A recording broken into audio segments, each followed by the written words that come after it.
आज जो कि गर्मा गर्म दिन है, आप सुबह से टीवी पे वो सब कुछ देख रहे हैं। मैंने सोचा कुछ चीजें जो नहीं देखी वो भी आप तक पहुंचा दूं, और जो चीजें सामने नहीं आ रही लेकिन हकीकत उसकी क्या है जो किसी को इल्म नहीं है, वो आपके सामने। अब मैं आपको एक ऐसी खबर देने जा रहा हूं जिस खबर के बाद आपको सारा सिनेरियो क्लियर होकर साफ नजर आना शुरू हो जाएगा। आज इलेक्शन के हवाले से अपीलें सुनी जानी है। इंट्रा पार्टी इलेक्शन जो तहरीक इंसाफ के खिलाफ हुआ, उसकी अपील भी मंजूर कर ली की समाअत के लिए लगा दी गई।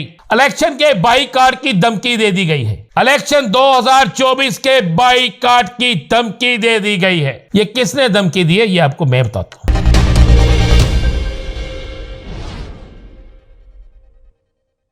बिस्मिल्लाहिर्रहमानिर्रहीम, वस्सलातु वस्सलामु अलैका या सय्यदी या रसूल अल्लाह, अस्सलातु वस्सलामु अलैका या सय्यदी या हबीब अल्लाह। तमाम सुनने वालों को मेरा सलाम। मैं हूं राना अजीम और आप देख रहे हैं राना मोहम्मद अजीम ऑफिशियल यूट्यूब चैनल और फेसबुक पेज। गुज़िश्ता रोज जो एक दिन पहले खुर्शीद महमूद कसूरी साहब के पास एक बड़ा अहम तरीन इजलास होता है, जिसमें कुछ सीनियर सहाफ़ी, दानिश्वर, ब्यूरोक्रेट्स, रिटायर्ड ब्यूरोक्रेट्स, बहुत से लोग मौजूद होते हैं। बड़ी बहस व तकरार होती है और उसमें पाकिस्तान की सियासत के हवाले से होती है, इलेक्शन होंगे या नहीं, जिसमें अक्सरियत कहती है कि इलेक्शन होंगे, लेकिन इलेक्शन किस बुनियाद पे होंगे, वो कुछ चीज़ें तय होती। लेकिन उसके बाद मेरी भी कुछ ज़राए से बात होती है, मैं भी चेक करता हूं, बहुत सी चीज़ें सामने आती हैं, पता लगता है कि पाकिस्तान के अंदर कोई एक ऐसी सियासी जमात नहीं जो 17 माह इक़्तिदार में इकट्ठी थी वो इलेक्शन में जीत की पोजीशन पर हो। अब मैं आपको एक ऐसी खबर देने जा रहा हूं जिस खबर के बाद आपको सारा सिनेरियो क्लियर होकर साफ नजर आना शुरू हो जाएगा। चूंकि आज का दिन बड़ा अहम तरीन दिन है, बड़े अहम तरीन केसेस हैं। आज इलेक्शन के हवाले से अपीलें सुनी जानी हैं।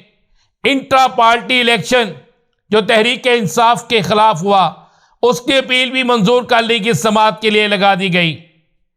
आज इस्लामाबाद हाई कोर्ट में भी अपील सुन ली गई, आपने सब देख लिया है। आज जो कि गर्मा गर्म दिन है, आप सुबह से टीवी पे वो सब कुछ देख रहे हैं। मैंने सोचा कुछ चीजें जो नहीं देखी वो भी आप तक पहुंचा दूं, और जो चीजें सामने नहीं आ रही लेकिन हकीकत उसकी क्या है जो किसी को इल्म नहीं है, वो आपके सामने रख। इलेक्शन के बाईकाट की धमकी दे दी गई है। इलेक्शन 2024 के बाईकाट की धमकी दे दी गई है। ये किसने धमकी दी है ये आपको मैं बताता हूं। आज का दिन तारीख का अहम तरीन दिन क्यों, और नून लीग सख्त परेशान है, वजह क्या, सुनिए फिर, दिल थाम लीजिएगा। मुस्लिम लीग नून, मुस्लिम लीग काफ, जमीयत उलमा इस्लाम, MQM, पीपल्स पार्टी समेत तमाम सियासी जमातें जो इक़्तिदार में या जो इक़्तिदार के तालाब की मछलियां हैं, इन तमाम सियासी जमातों ने अपने अपने ताई, बज़ाहिर तो इनमें से बहुत सी सियासी जमातें एक दूसरे के खिलाफ नजर आती हैं, जिस तरह पीपल्स पार्टी नून लीग के खिलाफ बहुत सी सियासी जमातें एक दूसरे के खिलाफ हैं। हां, इसमें इस्तेहकाम पाकिस्तान पार्टी भी है, इसमें जनाबे तहरीक इंसाफ पार्लियामेंटेरियन भी है। इन तमाम की तमाम सियासी जमातों ने, ये वो खबर है जो हकाइक पर मबनी है, कोई नहीं बताएगा, और इसी खबर के पसे मंजर में PTI के खिलाफ ये सारा खेल खेला जा रहा है। सारी गेम उसी में हो रही है।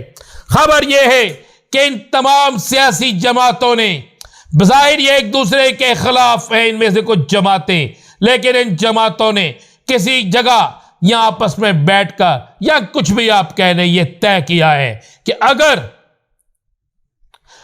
बैलेट पेपर पर बल्ले का निशान होगा। अगर बैलेट पेपर पर बल्ले का निशान और तहरीक-ए-इंसाफ के उम्मीदवार मैदान में होंगे तो फिर ये तमाम सियासी जमातें इलेक्शन का बाइकआउट करेंगी, क्योंकि इन्हें नजर आ चुका है कि अगर बल्ले का निशान होता है तो ये इलेक्शन नहीं जीत सकते। अगर बल्ले का निशान होगा तो ये धांधली की इंतहा भी कर ले, ये इलेक्शन नहीं जीत सकते। ये इनकी अपनी रिपोर्ट्स, सरकारी रिपोर्ट्स, हर तरह की रिपोर्ट्स मौजूद हैं। ये कोई पीटीआई का सर्वे नहीं, ये कोई एनजीओ का सर्वे नहीं, ये कोई टीवी चैनल का सर्वे नहीं, ये इनके अपने सर्वे है, जिसके बाद बाइकआउट किस तरह होगा इलेक्शन को आगे करने के लिए, दीगर मामलात के लिए गेमें शुरू हो जाएंगी, जो हो चुकी हैं, जिनकी निशानदेही मैं अपने एक वीलॉग में कर चुका हूं। और मुझे यह एहसास असल है, सबसे पहले मैंने अपने वीलॉग में कहा था कि जनाब एप्लीकेशनें आएंगी, एप्लीकेशनें आई, समातें शुरू हो गई। मुझे एक बात बताएं, क्या मुस्लिम लीग नून के इंट्रा पार्टी इलेक्शन पे इलेक्शन कमीशन ने कोई तहकीकात की?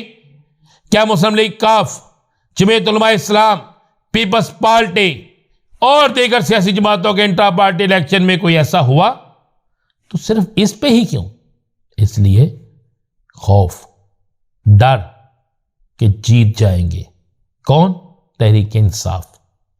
और इस जीत से इतना खौफ है कि अब इन लोगों ने वाज़े तौर पर यह फैसला कर लिया, अगर बल्ले का निशान होगा तो आप देख लीजिएगा, फिर इलेक्शन से ये भाग जाएंगे, डिले की तरफ जाएंगे, कुछ ना कुछ बहाना करेंगे। लेकिन ये फाइनल मैं आपको बता रहा हूँ, अंदर की बात बता रहा हूँ, जो किसी के पास नहीं है। आज के दिन एक नई तारीख रकम होना शुरू हो गई है। उसे अच्छा कहें या बुरा कहें, उसे गलत कहें या सही कहें, लेकिन आज का दिन याद रखा जाएगा। कोई से योम स्याह कहेगा, कोई से कामयाबी का दिन कहेगा, कोई कुछ कहेगा, लेकिन है ऐसा ही। दूसरा आपको बताऊं, नून लीग जाओ, जिसकी टिकट बकौल नून लीग के बड़ी फेवरेट टिकट है, जी हम इस वक्त लोग संदूक भर भर के ला रहे हैं, पैसों का रिश्वत देने की कोशिश कर रहे हैं, लेकिन टिकट ले लें। मैं आपको खबर दे रहा हूं कि जितना ये प्रोपेगेंडा कर रहे हैं, जो कुछ हो रहा है, मेरी इत्तला कुछ और है।